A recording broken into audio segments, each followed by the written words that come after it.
When I was 8, I would meet the woman who claimed she was the city, though she wouldn't make that assertion for 2 more years. She said that more than anything, cities are people.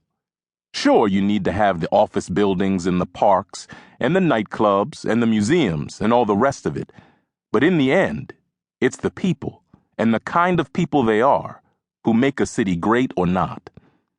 And if a city is great, it has a soul of its own, one spun up from the threads of the millions of souls who have lived there in the past and live there now. The woman said this city had an especially sensitive soul, and that for a long time it had wondered what life must be like for the people who lived in it. The city worried that in spite of all it had to offer its citizens, it might be failing too many of them. The city knew itself better than any person could know himself, knew all of its sights and smells and sounds and textures and secrets, but it didn't know what it felt like to be human and live in those thousands of miles of streets. And so, the woman said, the soul of the city took human form to live among its people, and the form it took was her. The woman who was the city changed my life and showed me that the world is a more mysterious place than you would imagine if your understanding of it was formed only or even largely by newspapers and magazines and TV, or now the internet. I need to tell you about her and some terrible things and wonderful things and amazing things that happened related to her and how I am still haunted by them. But I'm getting ahead of myself. I tend to do that. Any life isn't just one story, it's thousands of them. So when I try to tell one of my own, I sometimes go down an alleyway when I should take the main street. Or if the story is 14 blocks long, I sometimes start on block 4 and have to backtrack to make sense. Also, I'm not tapping this out on a keyboard, and I tend to ramble when I talk, like now into this recorder. My friend Malcolm says not to call it rambling, to call it oral history. That sounds pretentious, as though I'm as certain can be that I've achieved things that ensure I'll go down in history. Nevertheless, maybe that's the best term. Oral history.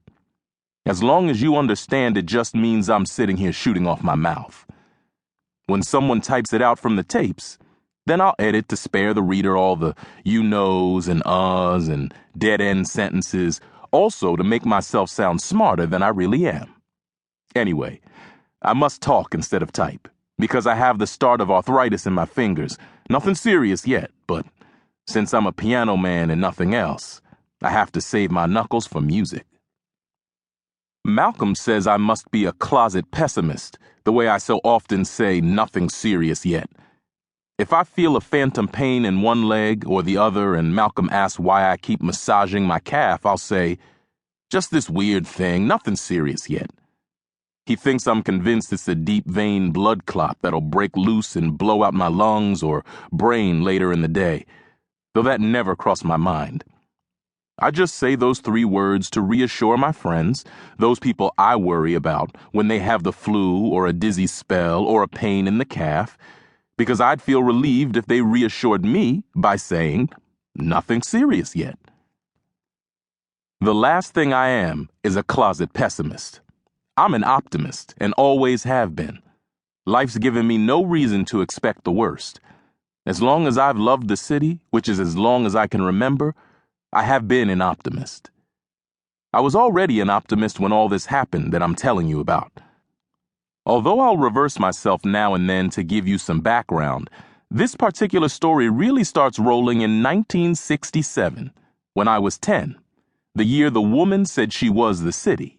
By June of that year, I had moved with my mom into Grandpa's house. My mother, whose name was Sylvia, was a singer. Grandpa's name was Teddy Bledsoe, never just Ted, rarely Theodore. Grandpa Teddy was a piano man, my inspiration. The house was a good place, with 4 rooms downstairs and 4 up, 1 3/4 baths. The piano stood in the big front room, and Grandpa played it every day, even though he performed 4 nights a week at the hotel and did background music 3 afternoons at the department store.